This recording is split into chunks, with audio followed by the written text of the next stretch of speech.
My name is Katriina Lehelmä, or Katriina Lehelmä in Finnish. I'm an Australian-born Finn. I was born in Australia and grew up there within the Finnish community, and I moved to Finland 2 years ago. I initially came to study at Isolkirja Bible College, and I'd had the issue of human trafficking already in my heart since the year 2011. I've been involved with Love for Kids Russia, and I found out about the issue of trafficking in Russia, and through that, along with an organisation called Breaking Chains Network, we developed a human trafficking prevention program to present to the children in the Russian summer camps. The Rose Project was started in 2011 through the work that Love for Kids Russia was doing in the kids camps in Russia. When we found out about the issue of human trafficking there, it was on our heart to do something about this issue. So a prevention program was created. Then we started to receive requests from around Europe asking if we could help girls who had been trafficked and then now had nowhere to go. And a year or so after starting to receive these requests, God spoke to me about the restoration of girls who had been trafficked and about their restoration. And so that was the start of the Rose Project.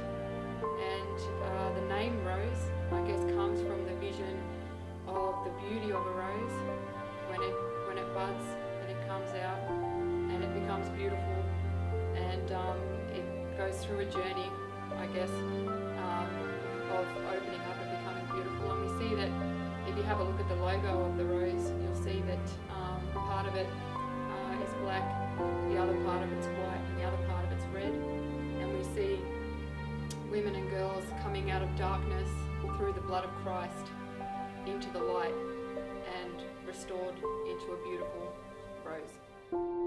Men, women and children all are victims of trafficking, so no one is excluded, but it is estimated that 80% of all victims of trafficking are women and children trafficked for the purpose of sexual exploitation. Yeah, there are. There's trafficking for forced labour, trafficking for sexual exploitation, organ trafficking, and child soldiers. And some victims can be exploited through forced labour as well as sexual exploitation at the same time. Many labour victims are also sexually exploited, or those who are victims of sexual exploitation are under the form of forced labour, I guess you would call it as well. So where do they come from? Well, victims usually are trafficked from poorer countries to more affluent countries, but we have to recognise that that's not always the case. We have what's called domestic or internal trafficking, where victims are trafficked from villages to larger cities, or victims can be trafficked from one city to another city within the same country, or even from one side of the city to another side of the city. So one thing we have recognised is that human trafficking doesn't necessarily involve a geographical movement, but the movement is always from vulnerability to exploitation. After recruitment, most victims tell stories of the horrific torture and abuse that they suffer, victims of sexual exploitation along the journey to their final destination. There can be several transit places along the journey before they reach the final place where they end up. They tell stories of multiple rapes, beatings, threats to them and their families. Basically, this is known as what we call the seasoning or initiation process, and the idea of this process is to break down the will of the victim to ever fight back, so that they would accept their fate, that they are now under the control of the trafficker. It also stops them from ever. It stops the resistance to fight back, and has them living under fear, so that they would never try to escape. Basically, it's used as a control technique, and so that the the victims would just accept the fact that this is now that their life and they're owned. They are not their own. What we see with Nigerian victims of trafficking is that before leaving Nigeria, they're taken to a voodoo temple where they're forced to make a vow to pay the traffickers anywhere between 30 to 60,000 euros, and they also make a vow that they will not ever tell the names of the traffickers or what's actually happened to them, or a curse will befall them of insanity or even death to them or their families. So this is a control technique that's used with Nigerian women. Well, they live under, I guess, horrific living conditions because of the psychological abuse that they are under. They're basically prisoners.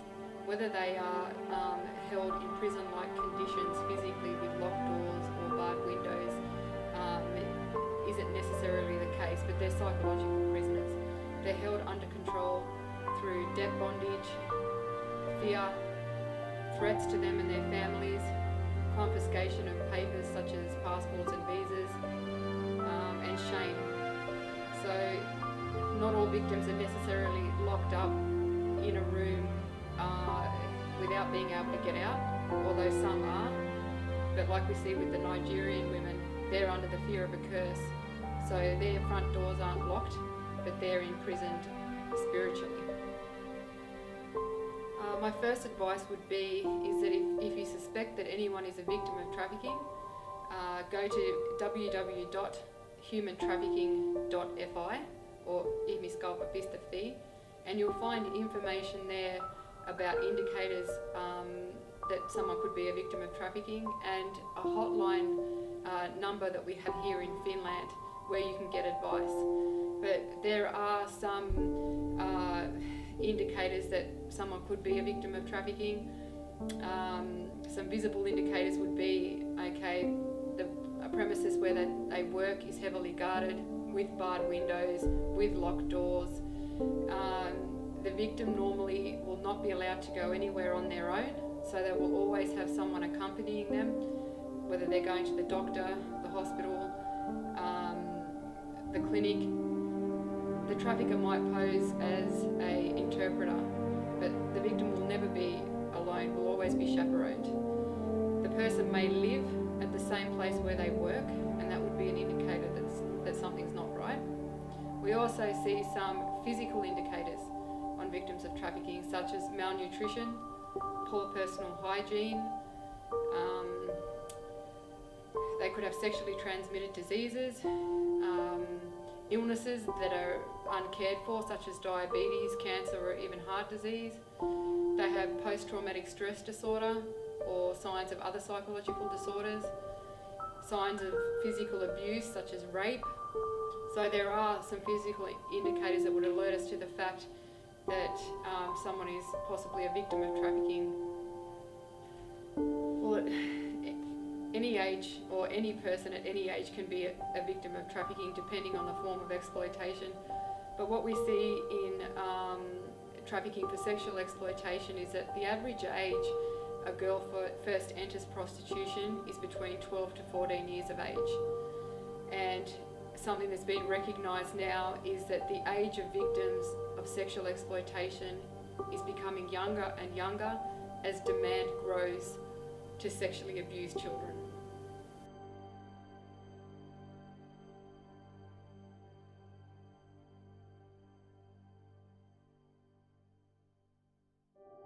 In Finland, it's been recognised that we have an issue of both labour trafficking and trafficking for sexual exploitation.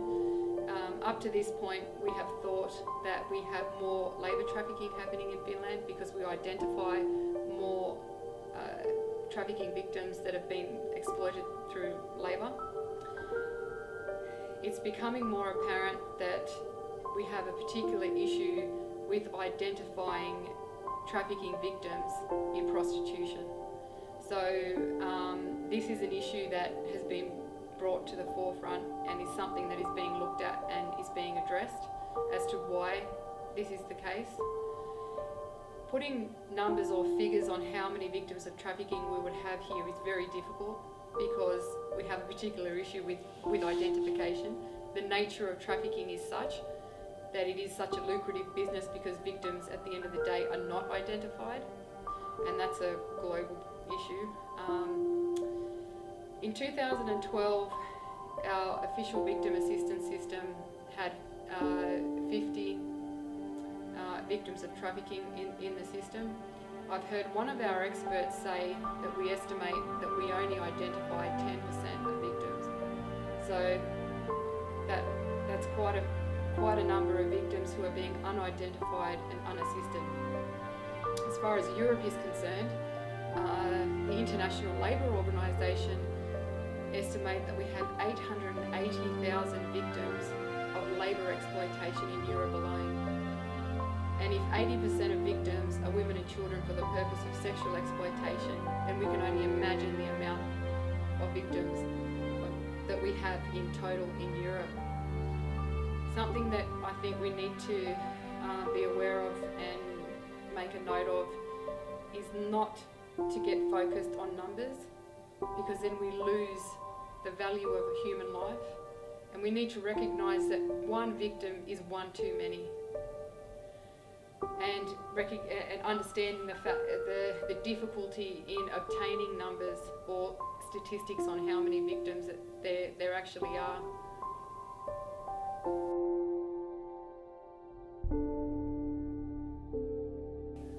Firstly, this is a war against the kingdom of darkness.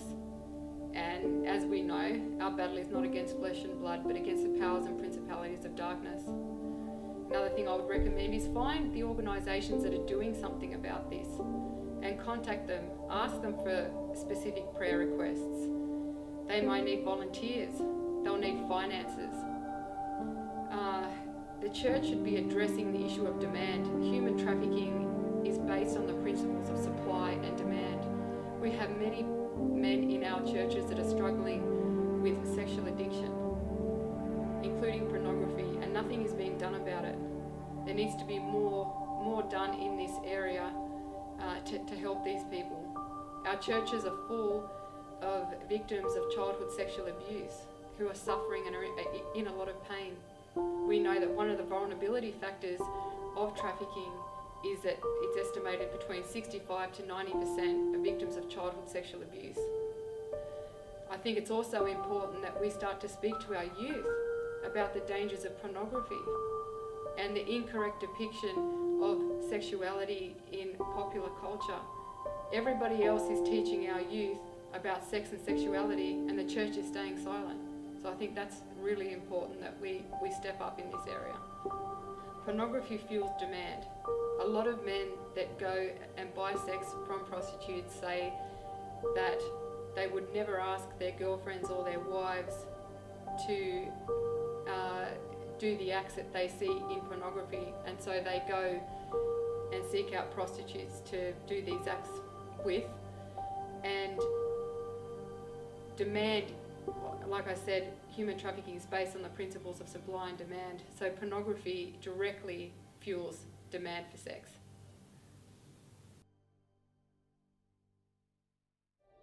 In Finland, we have the Finnish Evangelical Alliance, who have just this year started to network organisations that are working with this issue here in Finland.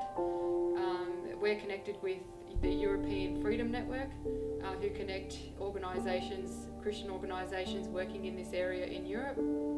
We also have the International Christian Alliance on Prostitution, ICAP, who work globally and network organisations working in this area globally. Jeremiah 29:11, that says, "For I know the plans I have for you, declares the Lord. Plans to prosper you and not to harm you, plans to give you a hope and a future." This is the heart of God for us. No person has fallen too far away. God loves us as we know and we declare, and He has a plan for us, for every single one of us, no matter how broken we've been and no matter from what place we have come. God is willing and able and mighty to save. Another verse that inspires me as well is Luke 4:18 to 19, The Spirit of the Lord is on me, because he has anointed me to proclaim good news to the poor. He has sent me to proclaim freedom for the prisoners and bring recovery of sight to the blind. That is just awesome, and I think that's a calling, I think, for all of us in the church today, that the Spirit of God is on us. He is calling us to go and proclaim freedom to the prisoners, bring recovery of sight to the blind, and to release the oppressed.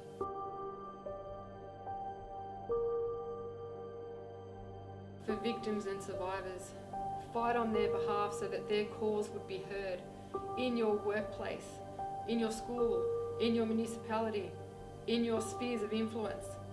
Point out that the victim is not an immigration criminal, but a victim of exploitation.